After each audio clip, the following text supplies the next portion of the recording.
PG. Ito ay pwede sa lahat ng manonood.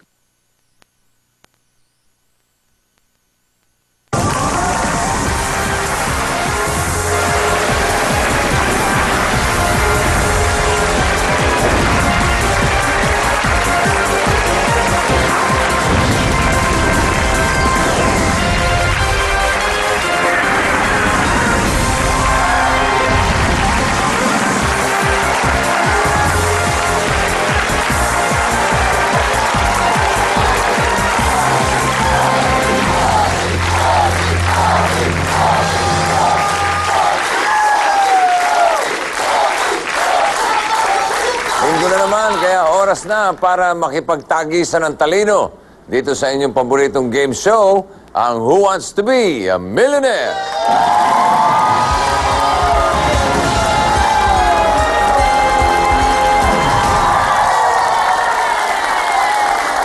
Good evening sa ating audience dito sa loob ng studio. Kayo ba ay ready ng tulungan ng ating contestants sa People Speak? Tingnan ko nga mga hilatsa ng mga mukha nito. Pwede, pwede. Good luck sa contestant. De, joke lang. Audience, eto na yung una ninyong matutulungan ngayong gabi. Kilalanin natin siya. Ako si Angelina Avestruz, 48 years old, isang retired accountant.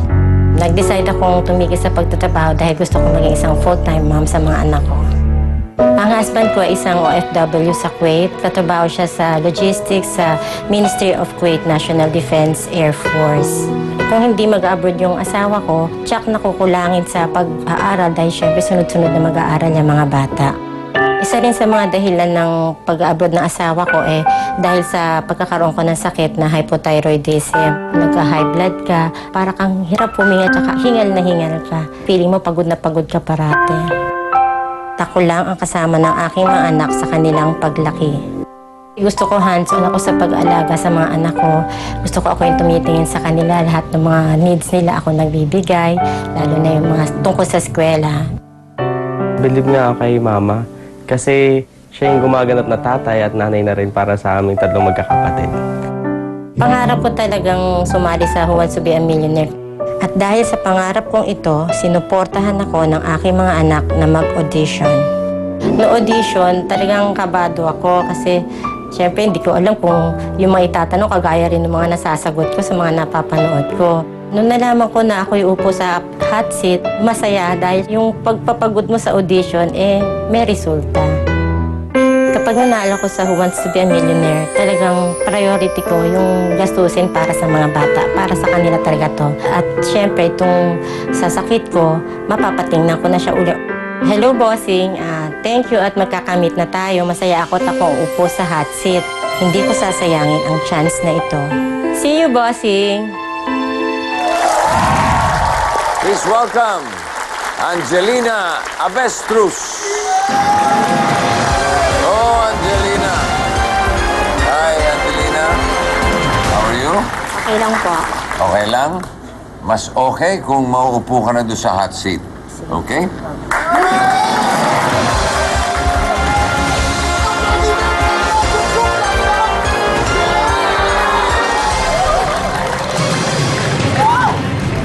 "48 years old, si Angge. Isang housewife. Ilan ng anak? 3 po, 2 lalaki, 1 babae. At sabi nga ni Angge, kadalasan kapag nanonood siya ng ating palabas, di pa lumalabas ang mga choices, nasasagot na niya. Abay, ikaw ba'y manghuhula? Hindi naman. Ano naman ang mga topics na pinakagusto mo? Iba-iba rin, bossing, basta nakakatuwa lang na pagka may ganun kang sinasagot, tapos alam mong sa pag-aaral mo or nag-go-over ka before noon or nabasa mo at na-retain ng isip mo, nakakasagot ka ng tama. Parang achievement sa'yo yun. Yun ang masarap dito sa Who Wants to Be a Millionaire. Ano naman ang mga plano mo kapag naabot mo yung 2 milyon? Talagang sa akin po, at tutuusin sa mga bata, sa anak ko, mga kapatid kong maaari ko rin tulungan, share ko rin sa kanila. At sino kasama mo ngayong gabi, Angge? Ang bayaw ko po, ang sister ko, tsaka isa doon sa mga anak ko. Ito, yung pang ilang anak ito? Ang gitna po. Ano ang pangalan mo? Siya. Paolo? Paolo Angelo. Mistiso si Paolo. Magkakulay tayo, brad. Okay, Angge, good luck sa'yo, ha? Ito muna ang ating mechanics. 15 multiple choice questions. Kung masasagot mo ang 15 tanong ng tama, meron kang 2 million pesos. Andiyan yung mga tinatawag na safe havens kung saan siguradong may pera ka na. Sa question 5, sigurado ng 20,000 pesos. Question 10, 150,000 pesos.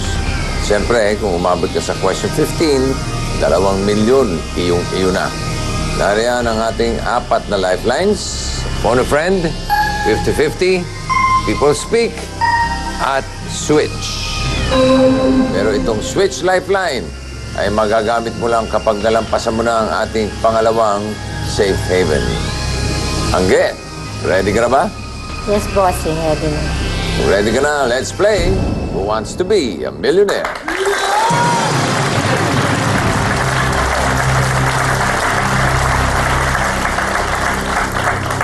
Unang tanong for 1,000.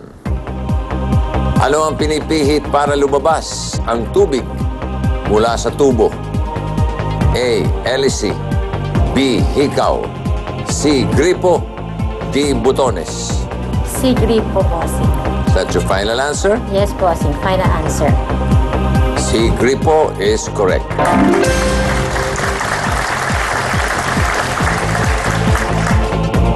Number 2. Question.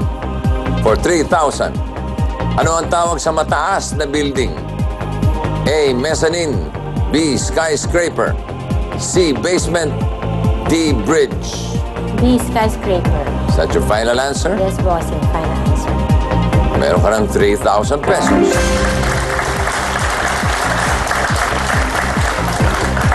For 5,000, here's question number 3.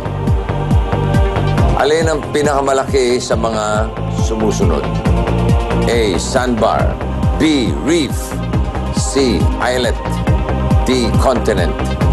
D. Continent, bossing. Is that your final answer? Final answer, bossing. Continent is correct.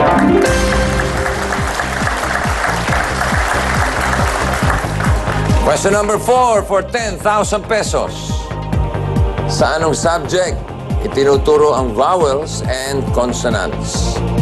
A. Arithmetic, B. Language, C. Home economics, D. Religion. B. Language, bossing. Is that your final answer? Final answer. Language is correct.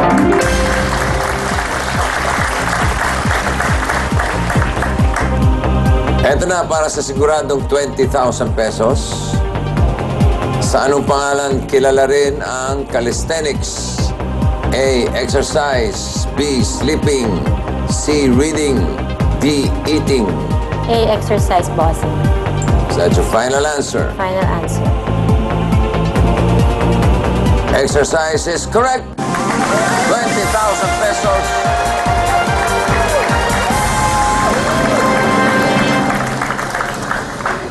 Very good.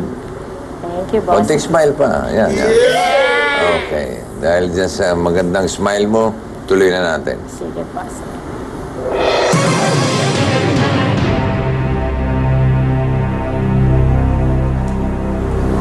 For 35,000 pesos, here's question number 6.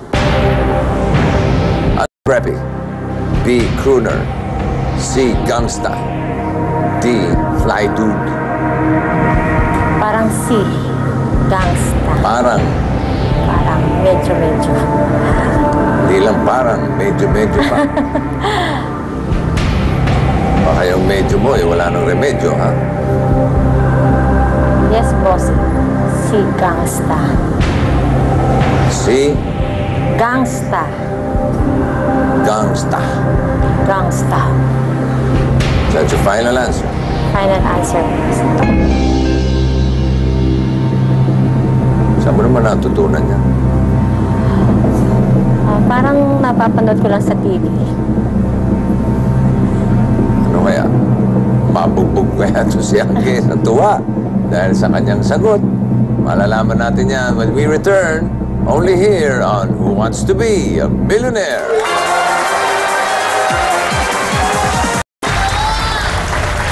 Tuloy ang pagbuhos ng salapi at saya dito sa Who Wants to Be a Millionaire.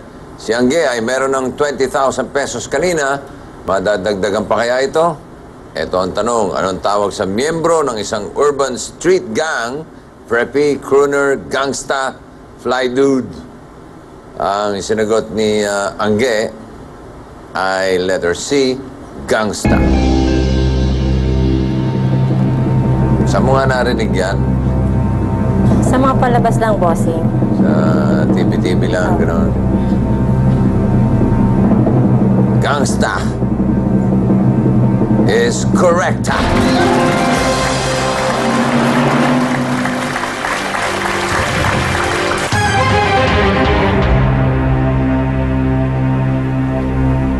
Pang-pitong tanong for 50,000 pesos. Kumpletuhin ang linya ng kanta ng The Doors. Come on, baby, light my blank. A, candle. B, fire. C, smoke. D, way. B, fire, bossing. Alam mo rin yan? Pwede mo pong antayin? Sige. Come on, baby, light my fire.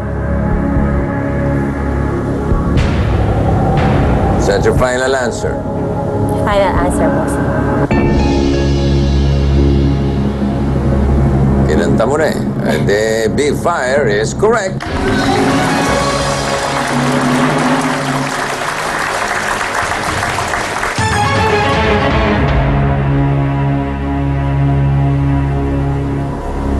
Question number 8 for 70,000 pesos.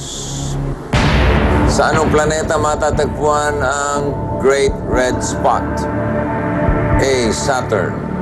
B, Jupiter. C, Earth. D, Mars. Jupiter, bossing. Letter? Letter B. Is that your final answer? Final answer, bossing.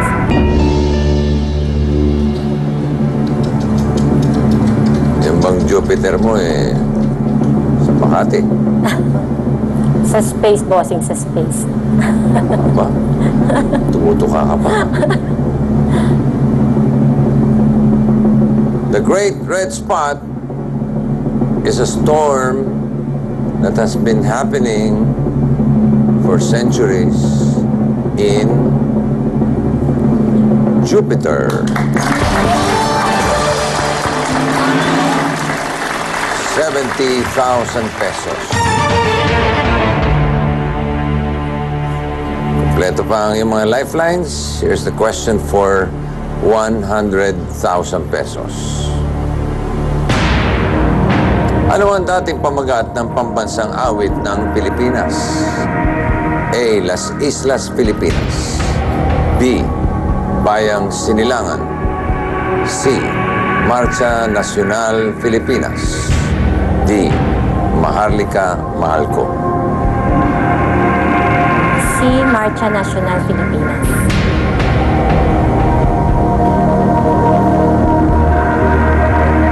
Sigurado ka? C, Marcha Nacional Filipinas.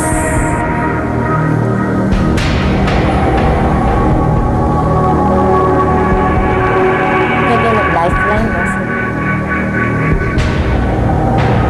Pwede.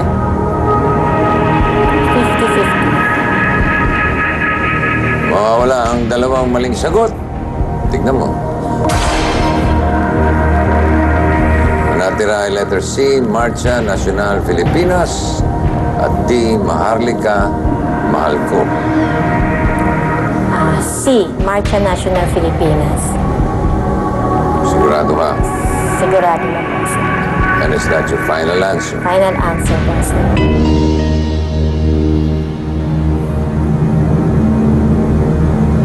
Si Angge ba ay mapapaawit sa kagalakan? Ang kasagutan sa aming pagbabalik dito sa Who Wants to Be a Millionaire?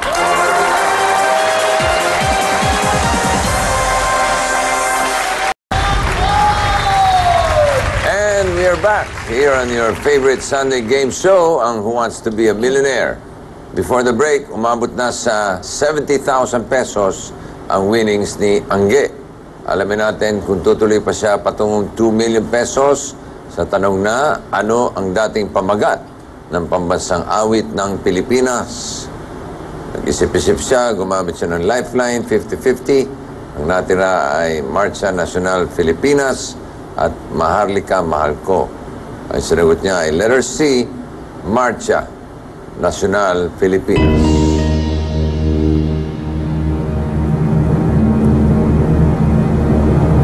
And your answer, Angge,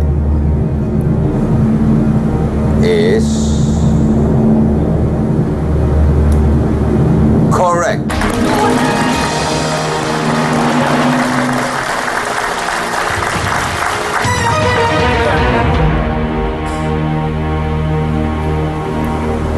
May dalawa ka pang lifeline na natitira, phone a friend and people speak, and hopefully yung switch kapag nasagot mo itong susunod na tanong para sa siguradong 150,000 pesos. Saang probinsya matatagpuan ang Callao Caves?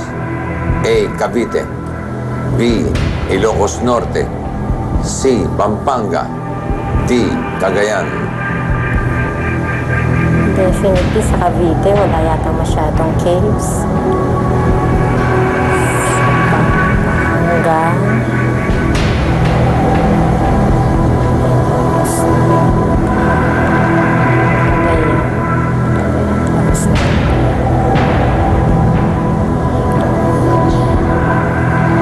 Mag-lifeline ako, bossing.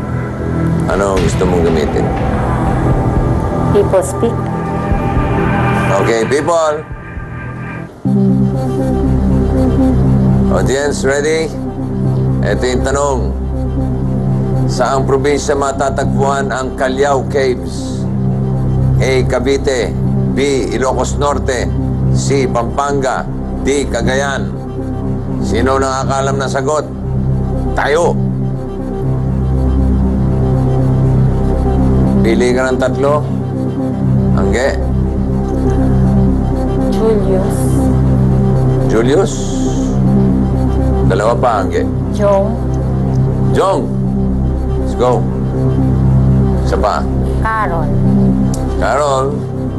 Okay. Julius. Sir, Tiga saan ka?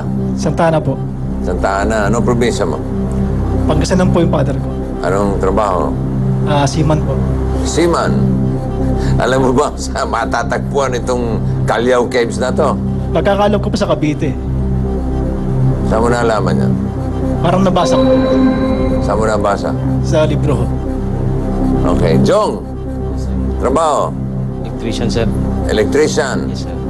Alam mo ba kung saan matatagpuan ng Callao Caves? Sa Cagayan, sir. Letter D. Cagayan. Yes, sir. Saan mo naman nabasa yan? Nag-aral po ako sa Cagayan. Nag-aaral ka sa Cagayan? Yes, sir.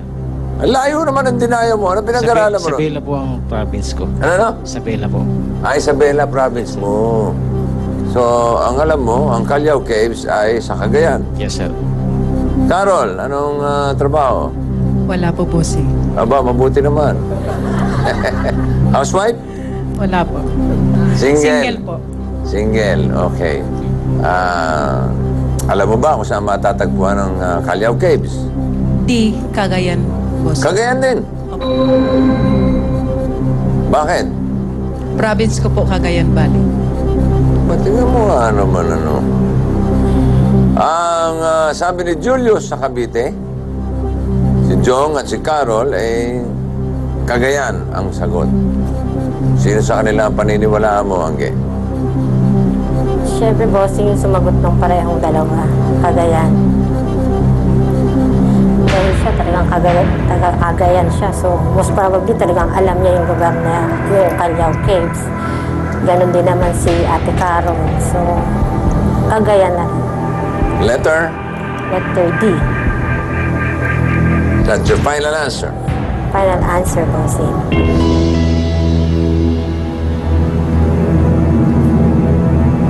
Wala Walang tatakbo, ha? Walang tatakbo. Magtatago na ba sa kuweba si Angge matapos niya malaman ang sagot? Alamin natin sa ating pagbabalik dito lang sa inyong paboritong Who Wants to Be a Millionaire?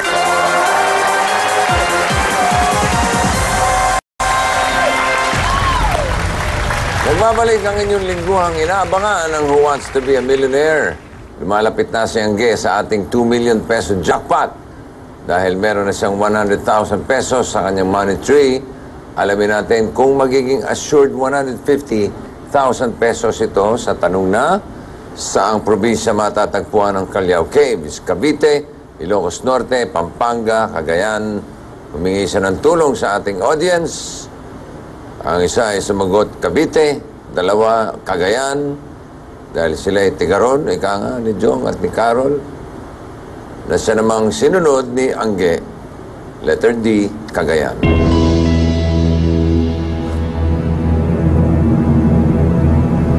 Isa sa pinakasikat na cave system sa Pilipinas, itong Callao Caves.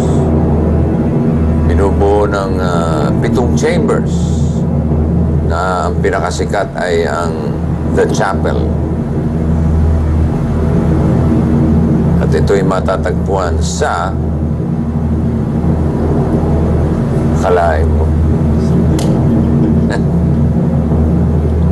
Kalahin mo. Mali yung sagot mo ba? Cavite, mali. Cagayan! Thank you, Julius, ha? 150,000 pesos. Sigurado. At si Jong, Carol, sigurado rin na meron kayong tig 10,000 pesos. Si Julius, 10,000 na palakpakan. Thank you, thank you. You may go back to your seats. Okay.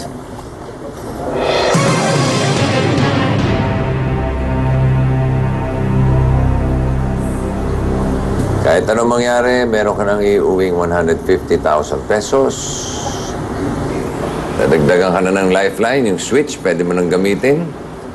At yung phone a friend, nandiyan pa rin.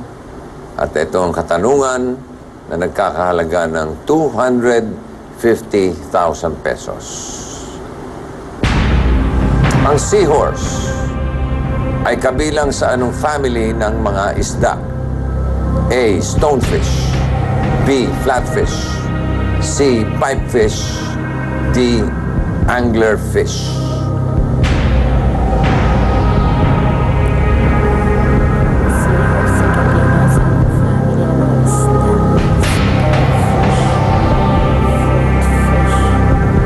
May sinasabi ka ba?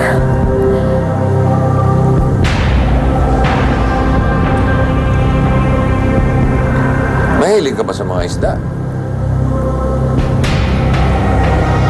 Kung kakainin, bossing, syempre, mahilig. Lalo't yun ang bagay sa akin kasi nung nagka-hypothyroidism ako, mas na-advise na mag-isda kaysa sa karne. Anong isda paborito?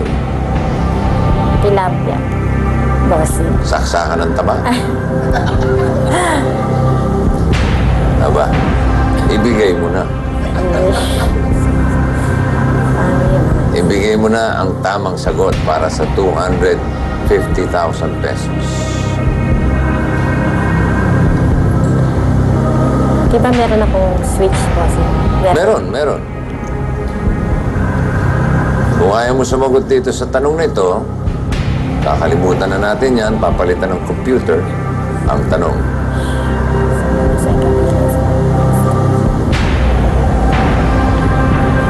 Alam mo naman siguro yung seahorse, ano? Stonefish. Wala ko idea kung saan sa apat na ito. Kasama siya eh. Switch na lang siguro, boss. Ayaw mo? Wala akong matandaan tungkol sa seahorse kung saan siya sa apat na to. Okay, so gagamitin niya na yung switch lifeline. Limutan na natin itong tanong na ito. Wala ka talagang hindi Baka doon sa flatfish. Alin sa flatfish? Ano ba itsura ng seahorse? Para siyang tubo-tubo or para ring stone. Ano sabi mo? Para siyang may tube-tube yung katawan niya, di ba? Tubo-tubo. Pwede ring stone kasi parang matigas siya. Ano ba ang tubo sa English? Pipe. So, The correct answer is pipefish. Kinulang lang sa plus. Sayang. Pero hindi ko naman sigurado, so eto na ang switch na tanong ng computer for 250,000 pesos. Meron ka pang phone a friend.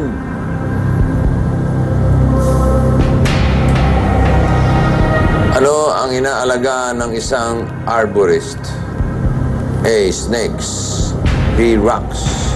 C. Corals. D. Trees. D3s, bossing. Ang bilis.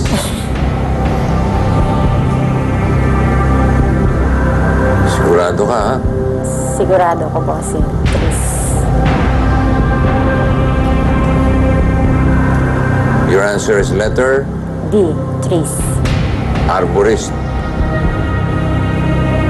And is that your final answer? Final answer, bossing.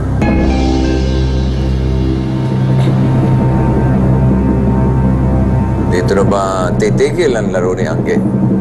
Malalaman natin ang kapalaran ni Angge sa pagbabalik ng inyong paboritong Who Wants to Be a Millionaire? Pesos na cheque. The decision is yours, Angge. You can take the check and walk away with 250,000. Or you can take the risk. Alamin mo kung tama yung analysis mo.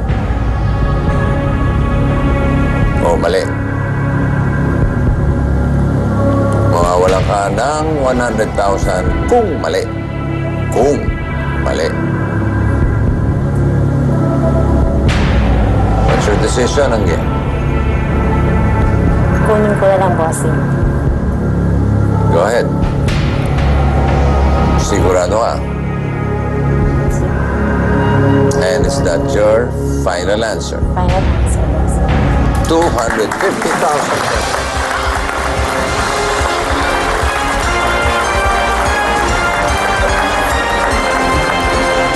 Paolo, okay ba? Ayos pa, bossing. Ayos, 250,000. Marami-rami ng malayo-layo na mararating niyan, Angge. Opo, bossing. Ang analysis mo ay letter B. Vietnam War. Opo. Bakit nga? Dahil doon sa salitang Tet. Oo. Kasi yung Korean, parang hindi naman ganun yung... Kung tama, kung yun lang yung analysis ko, bossing, ah. So, Yung Opium Wars. tsaka Boxer, wala akong Yung Opium Wars. idea. Vietnam War is the correct answer. Anyway, 250,000 pesos ang iuwi mo ngayong gabi. I'm sure very happy. At si Paolo at mga kabarkats natin, mga kapatid, ay magaganda ang mga ngiti. Congratulations, Angge. And good luck sa thyroid mo, ha? Sana tuluyan ang Salamat, gumaling. bossing. Okay. Palakpakan natin ulit si Angge. Wala na tayong oras, so abangan nyo next week kung sino ang makakaharap ko sa hot seat. May pag-asang manalo ng 2 million pesos. Ako po si Vic Soto. See you next Sunday dito sa paboritong game show ng mundo, ang Who Wants to Be a Millionaire? Who Wants to Be a Millionaire? We'd like to thank STI and WAVE.